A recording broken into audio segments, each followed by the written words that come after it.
pushing all, and the other candidates have been following. If John hadn't been in this race, I think the Democratic side would have been as boring as the Republican side is. But because he's pushed these issues, we're talking about substance, and that's what's drawing people.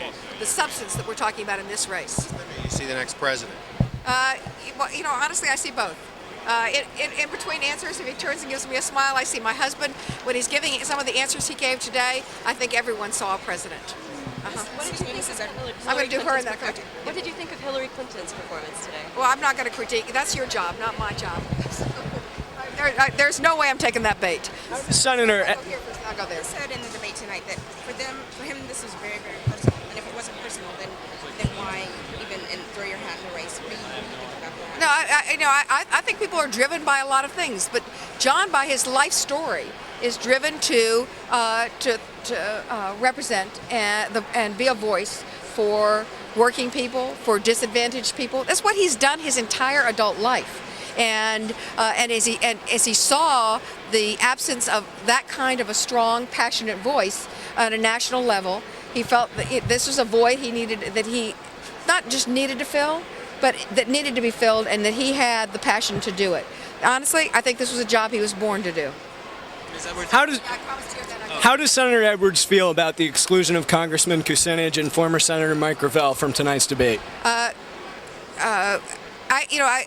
This is a decision that ABC, I guess, made with respect to people who had made a substantial showing in the Iowa caucuses. I think that we want to be as inclusive of a party as possible, but the truth is there are actually 200 people running for the Democratic nomination for president. So it's not just the two of them who are excluded. You had to have made a substantial showing, have a substantial presence, and make a substantial showing. And at some point they're going to have to make an arbitrary a cutoff. It's completely arbitrary, and I admit that.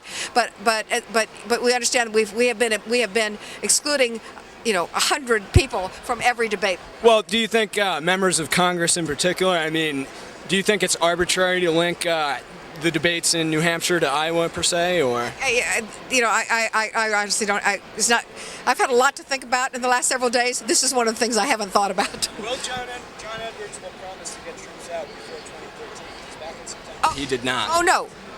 What he gets combat troops out within the first 9 to 10 months. I want to be very clear about this, because I think that Governor Richardson has muddied the waters with respect to it. We will have an embassy there. That embassy will require military protection for some time while there is this degree of unrest. So we will have military people protecting the embassy. These are not the same as combat troops. We have military people at embassies around the world, and we have more military located at embassies where there is unrest. And it would be irresponsible. I want to be clear, irresponsible not to keep military people to protect our embassy. Either we withdraw the embassy or we have military people there. So in 2013, we will, unless the unrest is over, there will still be military people protecting or we've withdrawn our embassy. We will still have military people there. It is not the same thing. Do not confuse these things, the continuation of the war with protection of our embassy. It's really easy to do that, to muddy the waters, but greatly unfair to these candidates. And honestly, not just unfair to John, but unfair to Senator Obama and Senator Clinton, too, where this has been muddied. What about the bases? Okay. John was asked about his experience as U.S. Senator, and he offered the Patients' Rights Bill, which he worked on, but ultimately didn't pass, and Senator Clinton dismissed it because it didn't pass. What's your response to her dismissal of that? And also, would you want to add anything else to his record that would like to stand alongside that? The fact that it was vetoed, the fact that the Patients' Bill of Rights was vetoed by this, was it actually vetoed, Christina, or was a weaker version passed on the Patients' Bill of Rights? No, I think it must have been vetoed. It's either vetoed or killed in the House when Charlie Norwood, who had been working with them in the House, defected. You don't care about that, do you? But so just a little bit of color. But John, I want to be perfectly clear. This was an enormous accomplishment for a freshman senator, a major piece of legislation. And John was, I think John was actually pretty modest about it. John was the floor manager as a freshman, the floor manager who was responsible for corralling the votes. Fred Thompson, who was on stage earlier, was against the Patients' Bill of Rights, and John convinced him that he should be for it. So John was out there really working, making certain that Republicans and Democrats came together on a really important issue, and it passed the Senate because of his hard work. And I think that the dismissal of it because President Bush vetoed it. I mean, I think honestly that given the fact that it was the Clinton administration itself who pulled the health insurance plan in 1993, not a Republican who vetoed it, makes that skepticism by Senator Clinton a little. Let's see. I'm trying to find a non-pejorative non-pejorative adjective, but it seems a little. What do you got? You got something for me, Christina?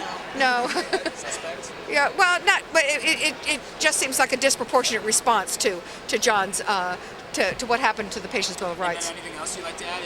Well, actually, even another. John was chosen to be chosen as in his first weeks to be representative of the Democrats in the Senate in the Clinton impeachment depositions of a number of the key players. Partly because of his personal experience, but also because they trusted his judgment in these things, and he was relied on heavily by the other senators, more experienced senators in this. And the conference on the financial services. On the conference committee, John participated in the conference committee on financial services, and at that point, the community development block grants were in the financial services bill. I'm looking to the person who actually will double check all these facts for me. But I believe the community development block grants were in that bill. But it looked like it was going to fail. Really important that these community development block grants get out there because communities truly rely on those for essential services. And it was about to stall in conference. And John, a freshman senator, still managed to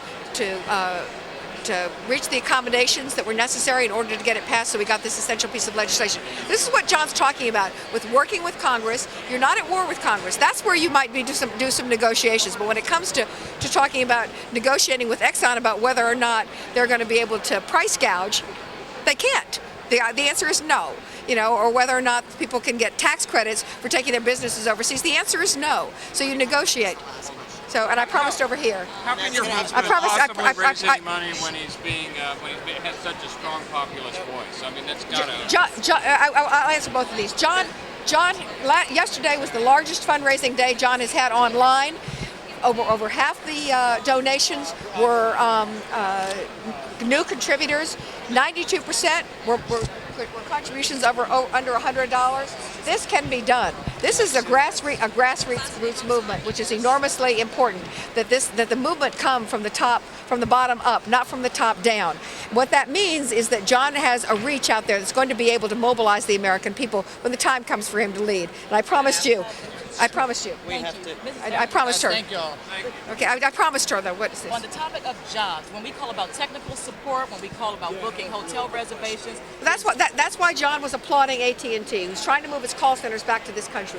We need to be working with companies who are trying to do the right thing, and certainly not giving tax benefits as we do at the present time for businesses who move these facilities offshore. thank you. Absolutely. I have to go. I have to go.